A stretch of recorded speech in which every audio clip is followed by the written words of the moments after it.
Okay, students, now we are going to start our history's first chapter, that is French Revolution. In this video, we are going to study about the first part of the French Revolution, and uh, that is French society in about 18th century or before 18th century. How was the society? Who was the king? Uh, when we talk about the king was Louis XVI, and we will discuss about him in this video. Second thing which we are going to discuss in this video is division of society, how the society was divided in the France at the time of 18th century, what kind of division was there. And the third point we are going to discuss in this video is struggle to survive, how the people of France was struggling to survive at the particular time, what was the problems that was provided there. And now at the fourth uh, and the last point in this video will be the end of privileges, that how the society, the some members of the society were having some privileges, and how these privileges was ended by the people of France. Now our first topic will be about Louis XVI, who was in. We will discuss, like, first thing we need to know that he was belonging to the Bourbon dynasty of the France, and he became king in 1774. At the 1774 he became the king of the France. Third point, Louis XVI was married to an Austrian princess. And now I am going to ask you guys that who was the Austrian princess, and you guys have to comment on the video. And the fourth point, the major point in this Louis XVI reign was when he became the king, he found that he don't have enough money to run his country or to provide basic amenities to the citizens. Why it was empty? There was two major issues with the France. Like, first thing is lavish life of kings.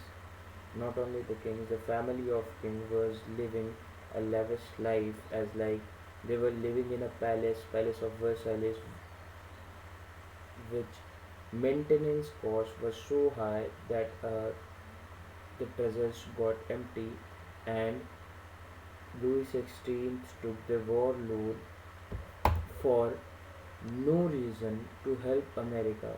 He didn't get anything in return, and Louis XVI got 2 billion livres of loan, and every year now the lenders will cost him the interest too, and he has to pay the interest. And it is here the problem starts now. And Louis XVI thought, how would he give the loan amount, or how could he repay the money that he has been lended from the money lenders. He don't have any money in his treasure. And the major thing you would got to know as the video goes on, that there was some problem in taxation system, and that is why the Louis XVI order to organize a meeting of state general. I will let you know in the upcoming videos. Now, what was the major aspect where Louis XVI has to spend money? That was regular expenses, as like Louis XVI had to maintain an army, and by maintaining an army he must give his soldiers some salaries, and there should be some money he will expend spent. Now if we talk about the court, Louis XVI had to pay the court officials, the government officials, and the universities everywhere. If he has to maintain, he has to run the government, he has to run his country, then he has to work or spend money on these groups. as like armies, court, government offices, or universities. So I have told you three major problems that were occurring in the reign of Louis XVI. First one was empty treasure. When he became the king, he got no money from his ancestors, and apart from that, he was living a lavish life. He has took some war loans, and loan was so huge that he won't be able to repay the loan. The whole loan amount was 2 billion libras. That was so high that he would be able to repay the amount without increasing the taxes. And why he took this loan? Because he wanted to defeat his enemy, that is Britain, and that is why he helped America. America got independence, but what France got, what Louis XVI got? Nothing but 2 billion livres of loan, and he has to spend some money on regular expenses, that is army, court, government offices, and universities. I hope you guys understood this. Now our second point, that is division of states. The France society was divided into three states. First one was clergy, second one was nobles, third one was common people. Division of states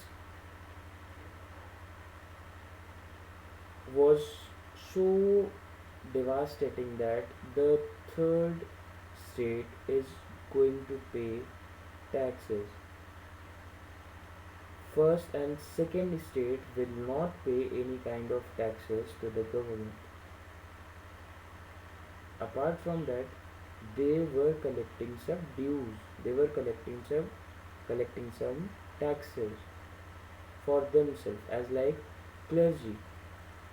Clergy means the priest of the society, those people who were working on the church, in the church. So these people were collecting tithes. It was the religious tax. Now if we talk about the second state, they were nobles. And nobles, what they were doing, basically, nobles were collecting feudal dues from the third state people. And apart from this, third state has to pay taxes directly to the government and some indirect taxes on tobacco and etc. So this was the kind of life common people were having. They were only citizen, they were only group who was paying taxes to different groups, as like if we talk about nobles, if we talk about clergy, if we talk about the king itself, indirect taxes. So there are several taxes which only common people were paying, and clergy and nobles got privileges to not pay the any kind of taxes. Second important thing, the first state and second state were having 60% of total land, and the rest of 40% land was in the hands of richer member of the third state. And if we talk about the population, the case seems to be opposite. Most of the people of population of France were belonging to third state, and some people was from first and second state. Means the population of first and second state were low, and population of third state was very high, and they didn't get resources according to their population. And now what will happen? The financial burden which is imposed on the common people will create a panic between them, will create a problem for them. They won't be able to pay the taxes, they won't be able to even survive, they won't be able to purchase some basic amenities as like bread. So these are some problems which is spread in the France. Now, second part, the people started to struggle for the survive because the most of the income they were depositing it for taxes. So they now started to struggle for their survival. Why it occurs? Because the population of France, which was 23 million in 1715, rose up to 28 million in 1789.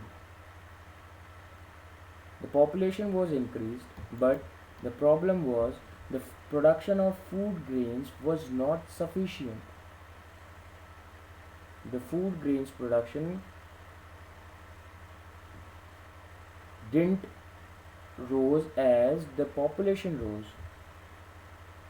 So when food grain shortage will be there, the prices of food grain will be high, and the common people will not be able to purchase food grains, and not only the food grains but food items. And apart from this, at this particular time, at 1789 or 1788, 1790, the wages of the workers were very low and the prices of food grains were very high. So how would they manage to survive in this situation? How would they purchase these goods? They won't be able to purchase it.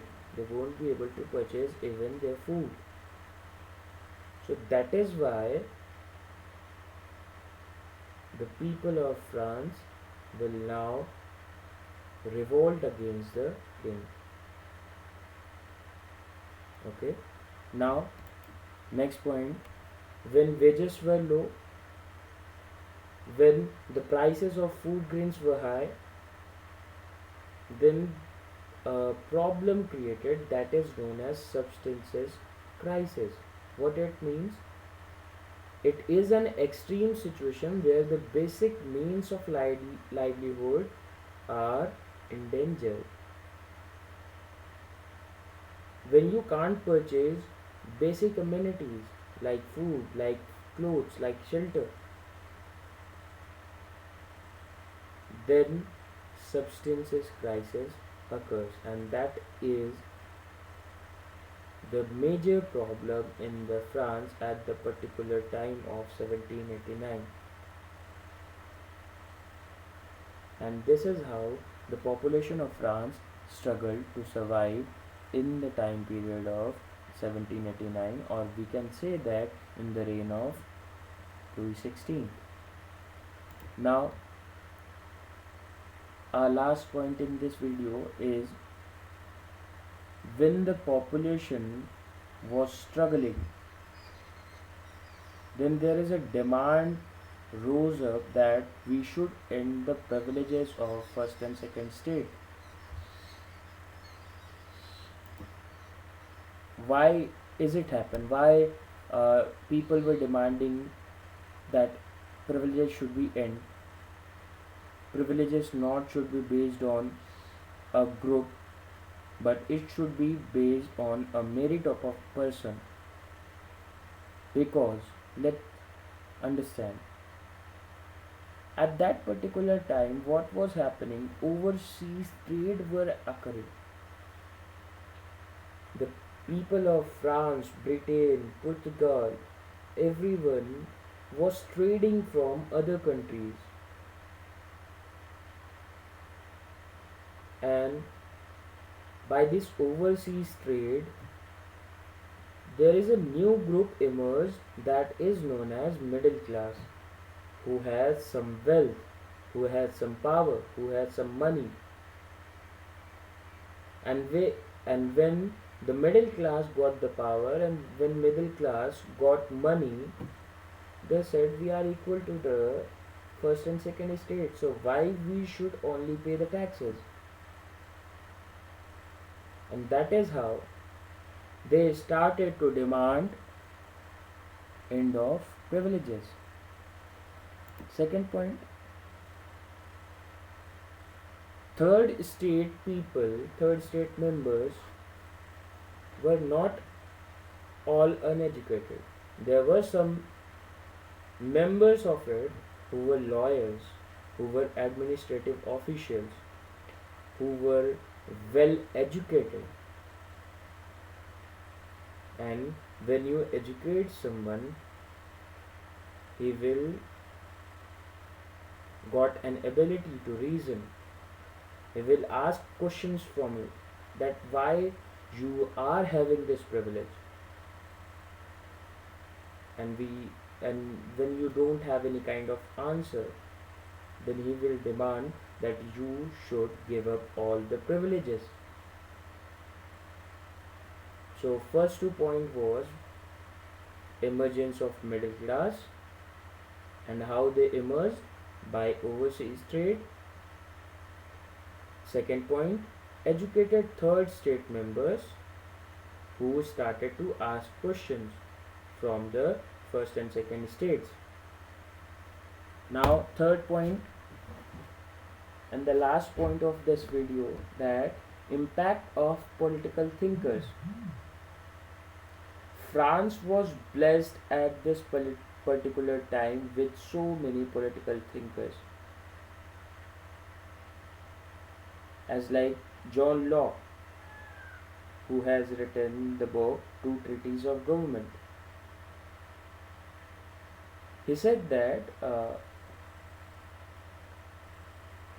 a king is king, he is not a representative of God. He can make mistakes, and for his mistakes he has to pay. Right? So if you think about John Locke, before his idea, Louis XVI was stating that I am the state, I am the representative of God, and I have right to rule over the citizens of France. And John Locke refused it, that you are not the representative of God, and so as you don't have any kind of right to rule on us just because you are belonging to Bourbon dynasty. There was one more political thinker named Rousseau. He stated that simply that government should be based on social contract. Sorry, I have written the wrong spelling. Government should be based on social contract. That means government should be elected by the people of France. When people of France will elect their representatives, and that is how our government should be elected. And then there's Montesquieu. He just stated that the power should not be held in one man's hand. You should be divided in how many parts? 3 parts. Simply, legislative, who will make the laws for the country; executive, who will execute those laws in the country; and judiciary, who will check that those laws are not having any problem or not snatching any right from the citizens. And this is how the political thinkers gave idea to the people of France, and these ideas were discussed everywhere in France during the period of 1789. And that is how the people of France demanded that they should in the privileges of first and second state, and the first and second state should also give the taxes which were only paying by first and sorry third state. Okay, so that is it for the video. We will meet in our next video. Till then everyone, take care.